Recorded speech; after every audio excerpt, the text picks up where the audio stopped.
뛰어난 통찰력과 감각을 지닌 시장 프로들과 함께 마감 앞두고 전략 세워보겠습니다. 두 분 함께합니다. 정태근 알파프로 투자전략팀장, 송태현 유한타증권 과장입니다. 어서 오세요. 네, 반갑습니다. 네, 안녕하세요. 네. 5천 원 만에 반등인데 힘이 좀 약하죠. 두 프로들은 어딜 봤을까요? 첫 번째 섹터부터 보겠습니다. 첫 번째 함께 볼 섹터 바로 교육주입니다. 정부 발언에 희비가 엇갈리고 있죠. 옥석을 가려야 될까요? 아니면 단기 테마로 지금 정리하는 것이 맞을까요? 사실 오늘 새롭게 나온 재료는 아니에요. 그렇죠? 네, 그렇죠. 사흘 전에 처음으로 정책 발표 이야기가 나왔고 킬러 문항 삭제한다 이런 이슈들 있었습니다. 네. 어떻게 생각하시는지도 궁금하시고 우리 정 팀장님은 이 섹터를 선정하신 이유도 궁금하네요. 제 생각을 말씀드려도 되나요? 수능 보셨죠? 네. 저는 왜 그러세요? 수시여가지고 왜 저는 그러세요? 수시여서 나 중간 항역고사 얘기한 줄 알았잖아요. 오해하신 겁니다. 저는 수시여서 네. 정시 보신 거죠. 네. 그래서 저는 순액 혜택을 받다라고 좀 봅니다. 조금 부끄럽긴 하지만 안 부끄러워요. 그 고등학교 때 성적이 좋진 않았어요. 성적표가 아직도 집에 있어요. 집에 있는데 이 방송을 우리 부모님 보고 계시면 또 뭘 하실 것 같은데 그 고등학교 성적표 꼴등 성적표가 있거든요. 그걸 가지고 있어요. 근데 그걸 안 믿으신 분들이 계시는데 저는 고등학교 때 공부를 잘 안 했어요. 안 했는데 어쨌든 수능이라는 제도가 있어가지고 그 기회를 통해서 대학을 간 케이스거든요. 이렇게 본다라면은 뭐 물론 저처럼 공부 안 하신 분도 계시겠지만은 교육의 기회를 갖고 싶지만은 갖지 못하신 분들이 어찌 보면 참여할 수 있는 기회가 어찌 보면 수능 같은 그런 제도인 거잖아요. 그래서 공부를 잘해야 수능이 잘 보지 않나요? 그죠? 근데 그러니까 저 말고 다른 분들이요. 예. 저는 안 했거든요. 잘하셨던 걸로. 예. 그렇게 하시면 안 돼요. 그래서 뭐 얘기가 좀 새버렸는데 어쨌든 그러니까 어찌 보면은 그 그러니까 공교육 말고 학원이나 이런 교육을 참여하지 못한 사람들의 그러니까 학생들이 어찌 보면은 뭐 학교 교육을 통해 가지고 조금 이제 이런 표현을 맞지 못하면 개체적 용난다 이런 표현을 하셨듯이 그런 점프를 할 수 있는 기회가 어찌 보면 수능이라든지 뭐 사법고시라든지 저는 그렇게 생각을 좀 하고 있거든요. 그래서 저는 그런 제도가 좀 많았으면 좋겠어요. 그러니까 어차피 공부한 사람들이 다 좋은 결과 나올 수밖에 없어요.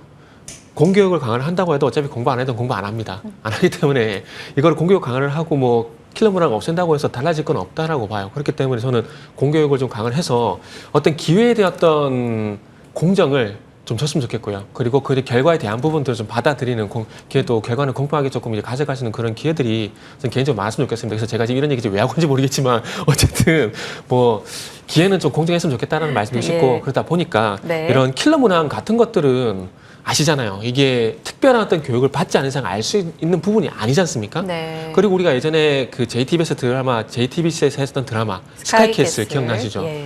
그거 보고 욕하시는 분들 되게 많으실 거거든요. 그렇게 본다면 그분들 같은 경우는 적어도 킬러 문항 배제하는 것에 대해서는 반대를 하시면 저는 안 된다라고 봐요. 그래서 어쩌면 기회에 대한 기회의 어떤 공정 이런 차원에서 보게 된다라면은 킬러 문항을 그래도 배제를 좀 하는 게 좋지 않을까. 물론 이런 변별력을 위해서 이런 문제 있는 것도 도움이 되겠지만은 여기에 어떤 기회의 접근이 차단된 계층도 분명히 있을 거거든요. 그런 계층들 같은 경우 소외가 될 수가 있기 때문에 제가 자꾸 이상한 얘기를 하고 있는데 뭐 어쨌든 그 이틀 동안 이 킬러 문항 배제를 하게 되면서 이런 이슈가 되다 보니까 오랜만에 교육주가 올 연초에 교육주 강세를 보였었잖아요. 그쵸. 그래서 이후에 다시 한번 또 재순환매가 나오다 보니까 일단 선정을 하게 됐습니다. 그렇군요. 네, 우리 정 팀장님의 수능에 대한 생각도 읽어볼 수 있었고 사실 사교육을 좀 낮추겠다는 것 자체가 형평성 때문인데 오히려 기회를 제공한다는 측면에서는 긍정적으로 보신 거예요. 그쵸? 근데 공교육과 관련해서 지금 수혜주로 꼽혔던 종목들이 이틀 전부터 강했단 말이죠. 애니능률은 시세가 살아있는데 뭐 비상교육, 교과서 관련주라고 많이 하잖아요. 물론 그 경계를 어떻게 봐야 하느냐도 좀 어렵긴 한데 비상교육은 또 하락으로 돌아선 상황입니다. 확실히 공교육 관련주의 매기가 실리는 것이 맞다고 보세요? 이 제도만 봤을 때. 네. 공교육이라는 거 잠시 반짝이 될 거고요. 그리고 공교육 강화를 한다고 해서 사교육 안 하진 않을 겁니다. 분명히 이제 학원업계에서도 돌파구를 마련할 건데 그렇게 본다라면은 과거에 그런 얘기가 있었거든요. 그 EBS를 중심으로 출제를 한다는 얘기를 하게 되면서 그쪽으로 또 관련 사교육주가 강세를 좀 보였었습니다. 그런 측면에서 보게 된다라면은 이 공교육을 강화를 한다고 하더라도 사교육은 없어지지 않을 거고, 이 공교육 내에서 또 다른 방식의 어떤 또 공부 방식이 나올 거고, 학원의 어떤 이런 학습 방식이 나올 겁니다. 그렇게 본다라면은 지금 당장으로서는 어떤 공교육을 봐야 되겠지만은 26일 날 어쨌든 사교육 대책이 발표가 되게 된다라면 EBS 얘기가 분명히 나올 것 같아요. 그렇게 본다라면 EBS와 또 관련돼 가지고 또 사교육 관련 기업들이 또 주가가 부각되지 않을까 생각이 들고, 그렇게 생각하는 근거는 이제 올 연초 또 조금 전에 말씀했지만 올 연초에 그 디지털 교과서 도입한다는 얘기가 나오게 되면서 그와 관련돼 가지고 이제 디지털 교과서 만드는 회사들 중심에서 주가 좀 강했었거든요. 예, 그랬던 그렇죠. 것처럼 지금도 마찬가지로 이 공교육과 관련돼 가지고 어느 쪽을 봐야 되냐 이런 부분들을 시장에서 찾을 가능성이 상당히 높습니다. 이렇게 본다면은 사교육 대책이 발표가 되고 난 다음에 거기에 부합되는 종목들이 아마 주가가 좀 달리지 않을까. 저는 그렇게 좀 말씀드리고 싶네요. 막판에 좀 결론을 여쭤보겠지만 사교육과 관련한 쪽도 짚어서 디테일하게 여쭤봤을 때 메가스터디 교육이라든지 대표적인 종목 아닙니까? IB 김영도 그렇고요. 윗꼬리가 좀 길긴 한데 이틀째 시세는 나고 있어요. 전체적으로 사실 사교육 관련 종목이 이 대책의 악재라고 본다면 시세가 빠져야 하는데 오르는 측면은 어떻게 해석해야 하는지, 이쪽으로는 기회가 여전히 있다고 보시는지 송 과장님. 저도 수능에 대한 제 소신을 말해야 되나요?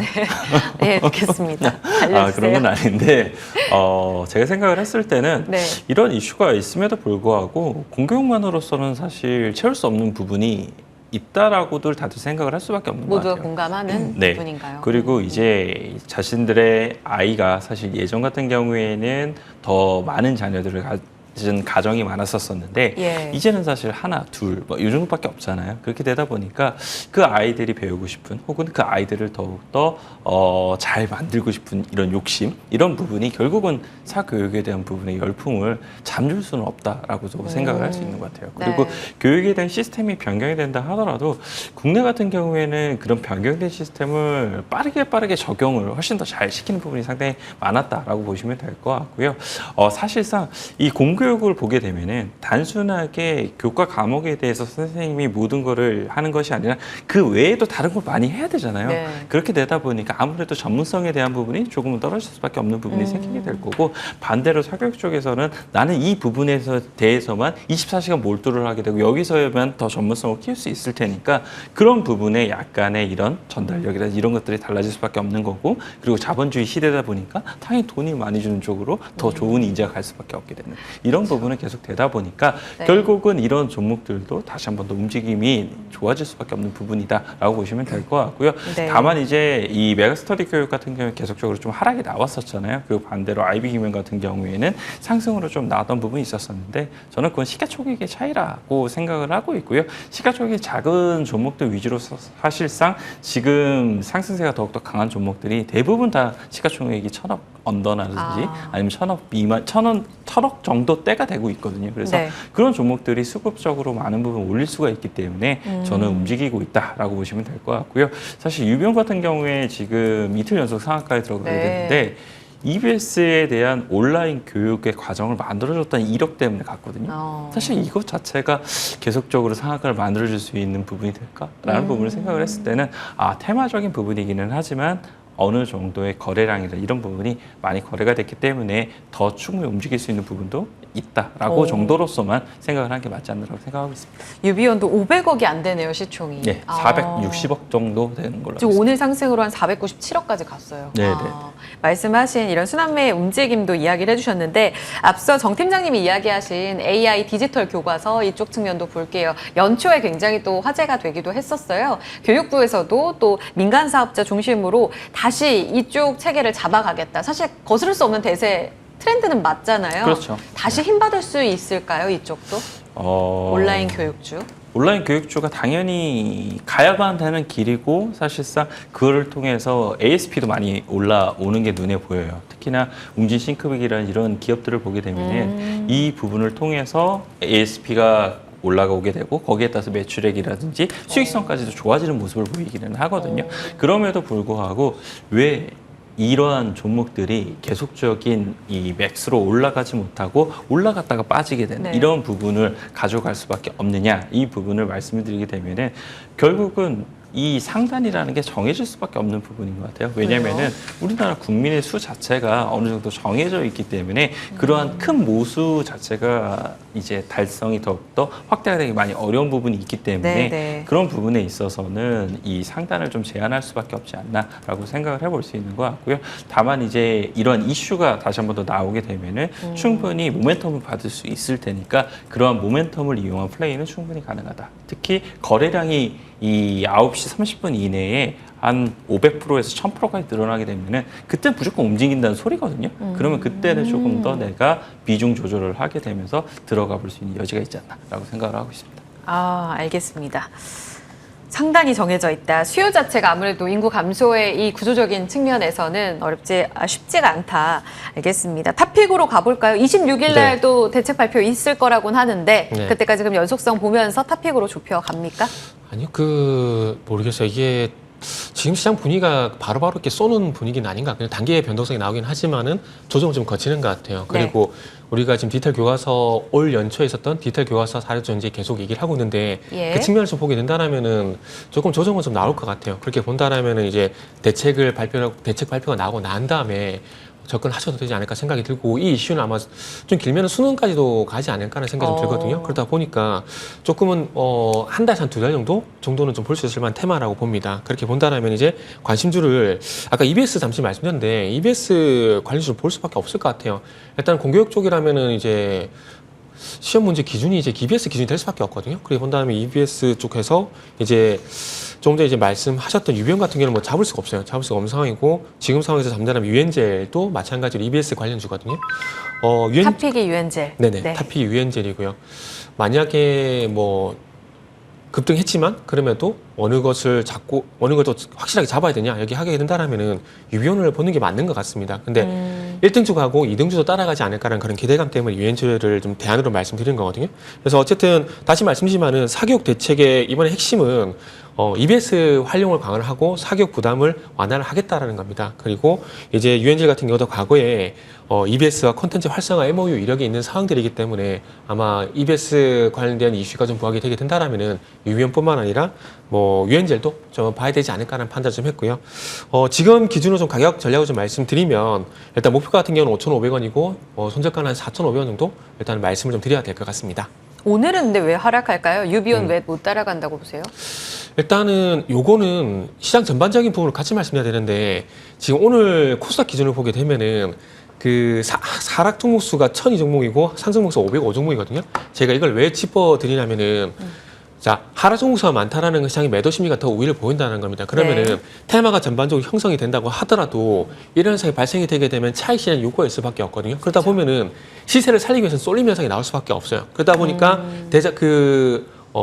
공교육 관련돼 가지고 이제 윤석열 관련주 과거에 엮였었던 이 LE 능률이 갈 수밖에 없는 부분들이고 그리고 EBS 쪽 보게 된다면 어쨌든 대장은 유비온이기 때문에 그쪽으로 쏠림 현상이 나오기 때문에 이 현상이 나오는 겁니다. 그런데 시세라는 것들이 물론 당일도 중요하겠지만은 지속성도 중요한 거거든요. 그래서 오늘 이후에 어쨌든 이 상승이 지속이 될 것인가 말 것인가 판단은 아직까지는 좀 이르다라고 봅니다. 그렇기 때문에 좀 느긋하게 좀 보셔도 된다라고 테마주를 말씀드리면서 느긋하게 봐도 된다는 말씀이 어폐가 좀 있긴 한데 그럼에도 불구하고 최근에 어쨌든 조정을 거치고 가는 종목들이 많기 때문에 그리고 제가 조금 한 달, 2달 길게 보자 말씀드렸잖아요. 단계 끝날 것이 아니기 때문에 그래서 조정을 기다리셔도 된다라고 말씀드리도록 할게요.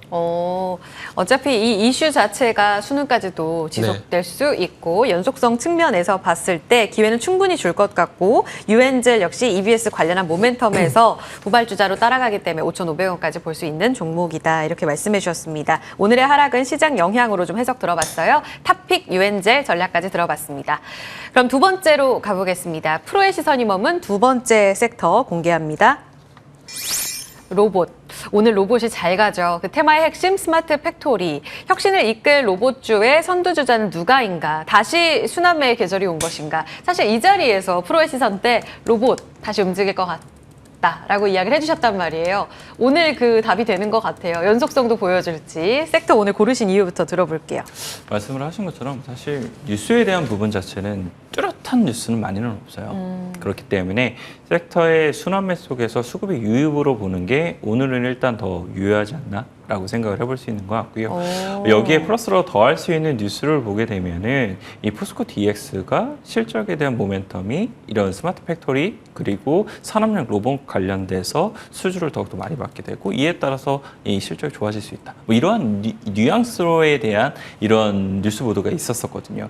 이에 따라서 네. 산업용 로봇에 대한 부분이 부각을 받게 되고 거기서 사실 예전부터 토픽으로 제시가 됐던 게 T-로보틱스였단 말이에요. 그래서 T-로보틱스가 다시 한 번 더 강한 시세가 나오게 되고요. 그에 따라서 전반적으로 로봇에 대한 투자 심리가 완화가 되게 되고 이에 따라서 이제 로봇 관련된 종목들이 오늘 비교적 선방을 하지 않았나 이렇게 생각을 해볼 수 있는 것 같습니다. T-로보틱스 13%의 급등으로 신고가 쓰고 있습니다. 장중 2만 원 돌파 나왔고요. 오늘 의미 있는 이 상승을 보여준 로봇주 안에서 이 종목도 빼놓을 수가 없습니다. 바로 포스코 DX인데 코스닥 거래대금 1위 종목으로 10%의 급등, 다시 직고점 4월 고점을 돌파할 것 같아요. 오늘의 강세 움직임 어떤 의미가 있다고 보세요?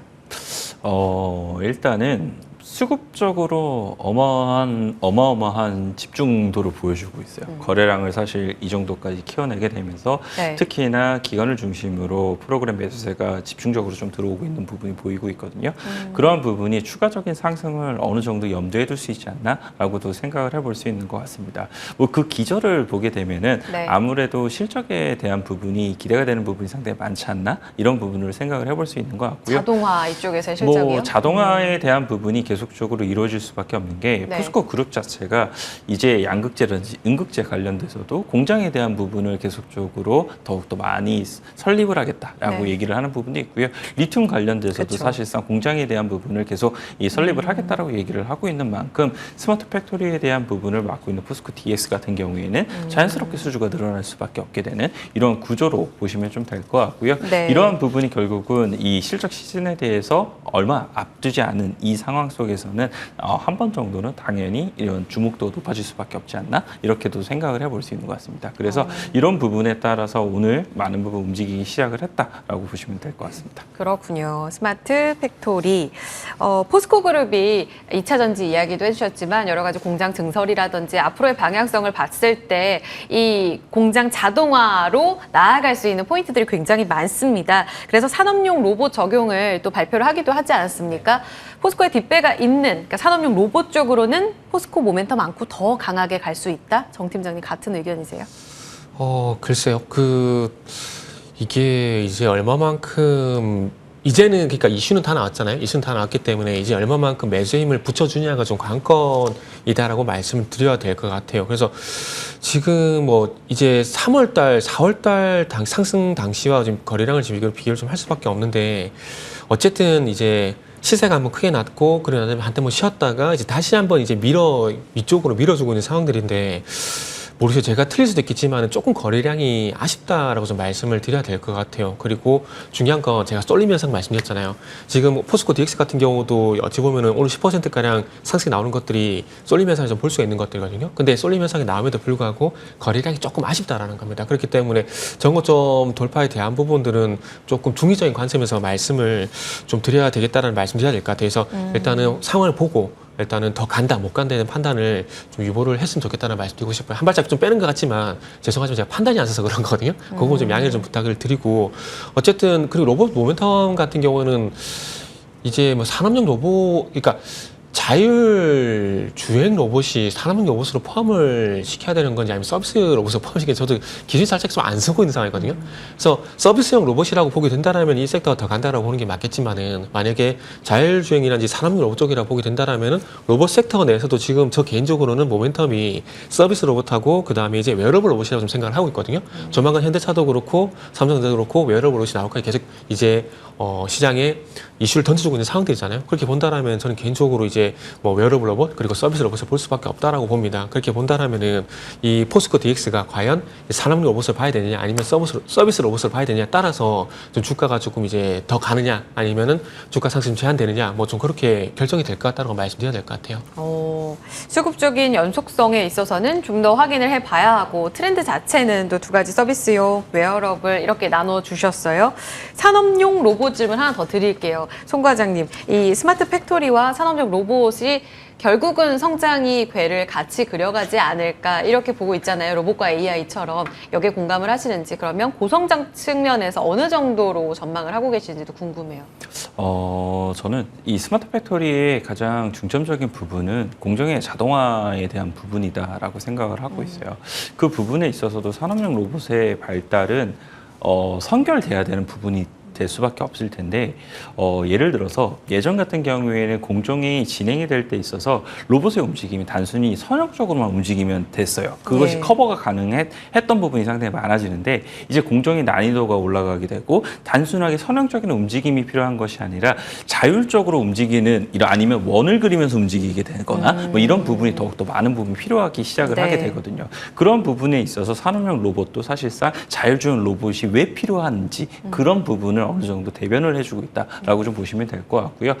또 하나는 이제 공정의 난이도가 올라가게 되면은 조금 더 미세한 부분에 있어서에 대한 이런 컨트롤이라든지 이런 부분이 더욱더 필요하게 될 거잖아요. 그런 부분 역시나 로봇 산업에 대한 부분이 더욱더 발달을 해야지만 사실상 더 움직임 자체가 더 미세하게 움직임이 될 수가 있을 거고 그런 부분이 사실상 이 산업용 로봇에 대한 발달과 함께 갈 수밖에 없는 부분이 될 수밖에 없다라고도 생각을 해볼 수 있는 것 같습니다.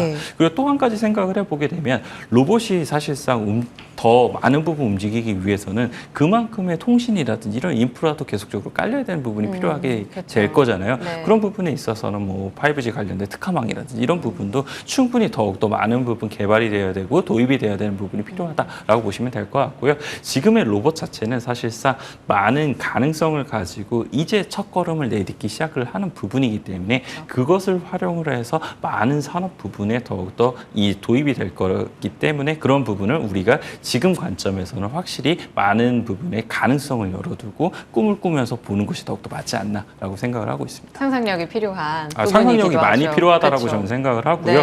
어차피 주식이라는 게 상상력이 실질적으로 이뤄가는 그런 기대감 속에 이 주가의 상승분을 먹는 거기 때문에 그런 부분에 있어서는 꼭 한 번쯤은 상상을 해보셔야 되는 부분이다라고 말씀드리도록 하겠습니다. 우리가 가보지 못한 길을 걸어갈 때는 그러니까 서사를 그려가는 게 중요한 것 같아요. 그 부분의 중요성 말씀해 주셨고 지금 자율 이동 이야기도 하셨는데 지금 공장 안에서 제한적인 움직임에서 조금 더 제한을 뚫고 나아갈 수 있는 그 로봇의 하나로 자율 이동 로봇 AMR 이야기를 리포트에서도 종종 얘기를 하더라고요. T-로보틱스, 레인보우 로보틱스 여기에 도전장을 내밀었습니다. 이 물류 로봇의 시초라고도 볼 수 있는 AMR의 성장은 어느 정도나 긍정적으로 보실까요? 앞으로 계속 커진다고 봐야 되지 않을까라고 말씀드리고 싶거든요. 이유는 두 가지라고 봐요. 일단은 이제 인건비 문제. 그러니까 이게 참 인건비 문제 웃긴 게 사람이 부족한데 또 인건비는 올라가요. 그래서 말이 좀 이상하죠. 그러니까 중요한 거니까 부족하니까 인건비 올라오는 거 아닐까요? 그게 아니라요. 일단은 뭐 최저임금이 계속 올라가다 보니까 거기에 대한 인건비가 올라가는 부분들이 분명히 있을 것이고 그리고 또 중요한 건 초보가 아니라 승용공 이게 부족하거든요. 그러니까 예를 들게 되면 우리가 조선소 같은 경우도 그렇죠. 조선소 같은 경우도 예전에 한번 승용공이 인력이 부족한 얘기를 많이 했었잖아요. 근데 이게 조선소 같은 경우는 대부분의 이 필요 인력들이 보면 용접공들인데 용접공은 초보가 안 된다고 말씀 한번 드렸던 기억이 있는데 맞아요. 그런 것처럼 이 산업 현장도 마찬가지라고 봅니다. 물론 신입도 필요하겠지만 승용도 분명히 필요하거든요. 근데 승용공에 대한 이 승용공에 대해서 고임금이 나가는 것들에 대해서 기업 이런 말씀 좀 어필하실지 모르겠지만 승용공에 대해서 연봉이 좀 높게 나가는 것들에 대해서는 아마 기업들이 감당을 할 겁니다. 근데 신입 같은 경우에 인건비를 높게 주게 되면서 그만큼 효율이 안 나는 부분에 대해서는 조금 이제 기업들 입장에서는 꺼리는 부분들이 있거든요. 그래서 그러다 보니까 인건비 문제하고 그다음에 필요율 문제가 이렇게 상반되는 그런 현상이 나오지 않을 거거든요. 그렇죠. 그러다 보니까 이 문제를 해결할 수 있는 가장 좋은 곳이 결국 이제는 산업 로봇이라는 거죠. 그리고 지금 얘기하고 있는 자율 이동 로봇 이런 것들이 또 될 수밖에 없고요. 그리고 또 중요한 것은 이제 산업 현장들 같은 경우도 사람들이 하기도 위험한 곳이 또 많잖아요. 그러다 보니까 산업재해 같은 것도 많이 나오잖아요. 그리고 이제 아시겠지만은 네. 중대재해처벌법이 이제 2022년도 시행이 됐고, 그리고 예. 이제 2024년 같은 경우는 전 사업장이 시행이 될 건데, 이런 안전 문제도 앞으로 상당히 많이 부각이 될 겁니다. 그러다 보니까 이런 것들에서 사람을 배치하기보다는 로봇을 배치할 가능성이 상당히 높다라는 거죠. 그렇게 본다라면은 예를 들게 되면은 그 포스코 DX 조금 전에 얘기했잖아요. 요 네. 같은 경우도 이제 그 광양 제철소 내에 그 철판 표면에 아연 도금 과정이 있는데, 이게 아연 쇳물에 떠 있는 불순물 제거 작업을 예전에 사람이 했어요. 요 은박지 같은 거 이거 쓰고도 되게 덥거든요. 근데 이거를 이제 로봇을 투입해가지고 공정에 성공을 했어요. 그러니까 이런 식으로 앞으로 안전과 연관된 공정 같은 경우는 로봇이 상당히 많이 들어갈 가능성이 높다라는 거죠. 그리고서 그렇게 본다면 이제 요거는 뭐 스마트 팩토리 산업용 로봇 개념이지만은 어쨌든 산업 현장 내에서 위험한 물건들을 실어 나르는 자율이동 로봇 네. 이런 것도 분명히 나올 가능성이 있기 때문에 저는 앞으로 계속해서 이 부분은 성장할 수밖에 없다라고 봅니다. 단지 네. 이제 이런 부분 좀 산업이 파이가 커지게 되면서 이제 매출 규모가 커져야지 아마 로봇에 대한 이슈가 조금 더 부각이 되지 않을까. 뭐 그렇게 말씀드리고 싶네요. 결국은 숫자가 뒤따라와야지 네. 가능하다. 알겠습니다. 저희가 이 산업에 대해서 좀 집중적으로 이야기를 나눠봤는데 결국은 이 순환매 안에서 오늘 기회를 주는 쪽이 어딘데라고 이제 궁금하실 거잖아요. 송 과장님 그 그림의 서사 저희 이야기했는데 상상력의 그 정점의 가장 매력적인 쪽이 어딜까요? 일단 로봇 기업들 말씀하신 것처럼 네. 실적이 아직 안 되잖아요. 그렇기 때문에 누군가 기대해 가야 되는 부분이 필요해요. 특히 대기업이라든지 이런 쪽에서 많은 이제 앞으로에 대한 수주가 나올 수 있을 법한 뭐 이런 부분을 도움을 받을 수 있는 기업들. 그래서 레인보우 로보틱스가 그쵸. 사실 그만큼의 대장이었고. 이제 주가 상승이 나온 거잖아요. 그런 부분에서 봤을 때 뉴로메카도 이러한 뉴로메카. 가능성이 있지 않나라고 생각을 하고 있습니다. 사실 레인보우 로보틱스가 지금 한 1조 정도 하잖아요. 뉴로메카 같은 경우는 3천억대예요. 그래서 그런 부분에 있어서는 훨씬 더 저평가를 받고 있다라고 말씀을 드릴 수가 있는 부분이 있게 될 텐데, 뉴로메카의 이제 대표이사하고 임원들을 보게 되면 다 포항공대 출신입니다. 즉 포스코와 이제 연결고리가 있다라고 보시면 될 것 같고요. 예. 사실 뉴스 나온 내용도 보게 되면은 5월 26일 날 나온 뉴스에 보게 됐을 때 이 포스코와 협동 로봇을 앞으로 개발을 하겠다라고 얘기를 하고 있습니다. 네. 그만큼 포스코와 많은 이제 협업에 대한 부분이 이루어지게 될 거고, 단순하게 이런 협업 관계뿐만 아니라 나중에는 뭐 훨씬 더 많은 지분 투자라든지 뭐 이런 것들도 나올 수가 있기 때문에 네. 그런 부분에서도 더욱더 많은 상상력을 발휘해 볼 수 있는 부분이 있을 것이다라고 말씀드릴 수 있을 것 같고요. 캐파에 대한 증설 같은 경우에도 보게 되면은 2022년도 기준으로 봤을 때는 약 700대 정도를 이제 생산을 할 수 있었어요. 그런데 이제 신공장에 대한 부분을 들어가게 됐고, 그것이 완공이 되게 되면은 이 연간 6,000대를 이제 생산해 낼 수 있거든요. 네. 그만큼 이 생산 캐파에 대한 부분에 대한 준비도 어느 정도 마쳤다라는 것은 결국은 수주에 대한 자신감이 있었기 때문에 어느 정도 이러한 이 캐파 증설을 한 것이 아니냐라고 생각을 해볼 수 있는 것 같습니다. 그래서 이러한 부분을 좀 지켜보셨으면 좋겠다라고 말씀드리고 싶고요. 또 하나는 단순하게 포스코와만의 이런 MOU를 맺은 게 아니고 오늘 한 7% 정도 올라가고 있는 큐렉소하고도 MOU를 좀 맺은 게 있거든요. 그만큼 고객사에 대한 다양화도 이 뉴로메카가 일부 생각을 하는 부분이 있다는 점, 이런 점까지 생각을 해봤을 때 뉴로메카가 꼭 관심 있게 한번 봐보자라고 말씀드리도록 하겠습니다. 얼마까지 볼까요? 일단은 지금 상황 자체가 여기서 한번 강하게 매수가 나올 수도 있다라고 저는 좀 생각을 하고 있어요. 그래서 일단은 46,000원을 제시를 해드리기는 하는데 저는 전고점 뚫어낼 수 있지 않을까라고 생각을 하고 있습니다. 전고점 59,000원이 3월 고점이었는데요. 1차적으로 46,000원, 2차적으로는 직고점 뚫어낸 돌파의 움직임까지 지켜보겠습니다. 뉴로메카 로봇주의 탑픽으로 함께 봤습니다. 두 분과 프로의 시선 마무리 지을게요. 정태근 팀장, 송태현 과장과 함께했습니다. 고맙습니다. 네, 감사합니다. 네, 감사합니다.